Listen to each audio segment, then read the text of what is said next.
ایک کھلی جگہ شجرکاری کے لیے ہر قطار کے پودوں کی تعداد، ہر ایک قطار میں پودوں کی تعداد قطاروں کی تعداد کے معکوس تغیر میں ہے۔ ہر قطار میں 36 پودے ہوں تو 12 قطاریں بنتی ہیں، اور 16 قطاریں بنانی ہوں تو ہر قطار میں کتنے پودے ہوں گے؟ پہلی بات، یہ ایک تغیر کا سوال ہے۔ تغیر کے سوال میں دو چیزیں دی جاتی ہیں، اور اس کے دو ٹائپس ہوتے ہیں تغیر کے۔ ایک ہے راست تناسب یا راست تغیر، اور دوسرا ہے معکوس تغیر۔ راست تغیر میں ہوتا یہ ہے کہ اگر ایک مقدار میں اضافہ ہو تو دوسری مقدار بھی اس کے لحاظ سے اس میں بھی اضافہ ہوتا ہے۔ مثال کے طور پہ راست تناسب کی اگر ہم مثال دیکھیں تو ایک پین کی قیمت 5 روپے ہے، یہ تعداد ہے پین کی اور یہ قیمت ہے۔ ایک پین کی قیمت 5 روپے تو 2 پین کی قیمت 10 روپے ہو جائے گی۔ 10 پین کی قیمت 50 روپے ہوگی، جبکہ 5 پین کی قیمت 25 روپے ہوگی۔ یہ تعداد ہے پینوں کی اور یہ ان کی قیمت ہے۔ یہاں پر اگر ہم نے تعداد کو بڑھایا تو قیمت بھی بڑھ جاتی ہے، پھر تعداد بڑھائی ہم نے تو قیمت بڑھ گئی۔ تعداد کم کری، اگر ہم نے کم کی ہے تعداد تو قیمت بھی کم ہو جائے گی۔ تو ایک مقدار بڑھانے پر دوسری مقدار بھی بڑھتی ہے، یا ایک مقدار کم کرنے پر دوسری مقدار بھی کم ہوتی ہے۔ یہ مثال ہے راست تناسب کی۔ معکوس تناسب میں اس کے بالکل الٹا ہوتا ہے۔ فرض کیجئے کہ ایک کام کرنے کے لیے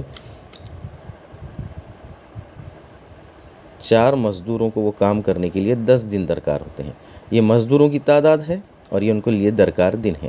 اگر 4 مزدور وہی ایک کام 10 دن میں کرتے ہیں تو 2 مزدوروں کو وہ کام کرنے کے لیے زیادہ دن لگیں گے، 20 دن لگیں گے۔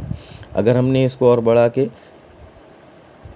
8 مزدور کر دیتے ہیں، ہم اگر مزدوروں کی تعداد 8 تو دن ظاہر سی بات ہے کم لگیں گے، تو دن لگ جائیں گے 4۔ یہاں پر کیا ہو رہا ہے کہ ایک مقدار اگر ہم کم کر رہے ہیں تو دوسری مقدار بڑھتی ہے، ایک مقدار کو اگر ہم بڑھاتے ہیں تو دوسری مقدار کم ہوتی ہے۔ یہ اگزامپل ہے معکوس تغیر کی۔ پھر اس میں یہ جاننا ضروری ہے، اگر ہم یہ دیکھیں تو اگر ہم اس کی کسر بناتے ہیں راست تناسب کی تو یہ 1/5 ہوگا۔ اس کو ہم تقسیم کریں گے، 2 × 2 2 × 5 10، یہ بھی 1/5 ہوگا۔ 10 × 10 10 × 50، یہ بھی 1/5، اور 5 × 5 5 × 25۔ تو اس میں جو ہے جو مستقل ہوتا ہے تغیر کا، ان میں جو کسر ہوگی یا جو فریکشن ہوگی یا جو نسبت ہوگی وہ ہمیشہ ہر ایک میں برابر ہوگی۔ جیسا یہاں پر 1/5 1/5 1/5 اس طرح سے آئے گا۔ اب اگر ہم معکوس تغیر پہ ہم غور کریں اور ہم نے دونوں مقداروں کی ہم ضرب کرتے چلیں تو 10 ضرب 4 40، 20 ضرب 2 40، 8 ضرب 4 یا 5، یہاں پر 5 ہوگا، سوری۔ اگر 4 کے بجائے 8 مزدور ہیں تو 10 کے بجائے 5 دن لگیں گے، تو بہرحال 8 × 5 = 40۔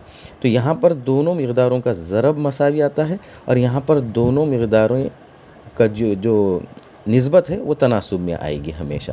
تو یہ بات کا اگر ہم دھیان رکھتے ہیں تو ہم سوال جو ہے بہت آسانی سے اور جلدی کر سکتے ہیں۔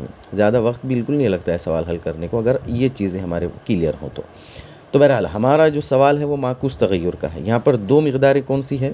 پہلی مقدار ہے ہر قطار میں پودوں کی تعداد، یہ پہلی بات، اور دوسری مقدار ہے قطاروں کی تعداد، قطاروں کی۔ یہ جو ہے معکوس تناسب میں ہے، معکوس تغیر میں ہے یہ۔ یعنی معکوس تغیر ہے تو دونوں کا ضرب ہر بار برابر آئے گا۔ یعنی پہلی مقدار میں جو دونوں چیزیں دی ہوئی ہے، ہر قطار میں اگر 36 پودے ہیں تو قطاروں کی تعداد 12 ہو جائے گی۔ یہ مساوی ہوگا دوسری شرط کے مطابق، جو قطاروں کی تعداد اور ہر قطار میں درختوں کی تعداد، پودوں کی تعداد کے برابر ہو جائے گی۔ تو دوسرے اس میں یہ ہے کہ 16 قطاریں ہیں اور ہم کو پتہ کرنا ہے ہر قطار میں کتنے پودے ہیں، تو ہم نے اس کو فرض کریں گے x۔ تو اب یہ x ہو جائے گا 36 ضرب 12 بٹے میں یہ 16، 4 × 12 4 × 4 16، 4 × 4 4 × 9 36، 9 ضرب 3 9 × 27۔ تو 27 ہر قطار میں 27 پودے ہوں تو قطاروں کی تعداد ہم کو 16 ملے گی۔ تو پھر وہی بات کہ معکوس تناسب میں دونوں مقداروں کا ضرب ہمیشہ برابر ہوتا ہے، جیسا یہاں ہم نے یہ دیکھے، اور راست تغیر میں، راست تناسب میں ان کی نسبت مساوی ہوتی ہے، وہ تناسب میں ہوتی ہے۔ اس طرح سے کرنے سے جو ہے یہ بہت آسانی سے ہوگا۔ اگر اس کو ہم روایتی طریقے سے کریں تو تھوڑا زیادہ اور وقت لگ سکتا ہے.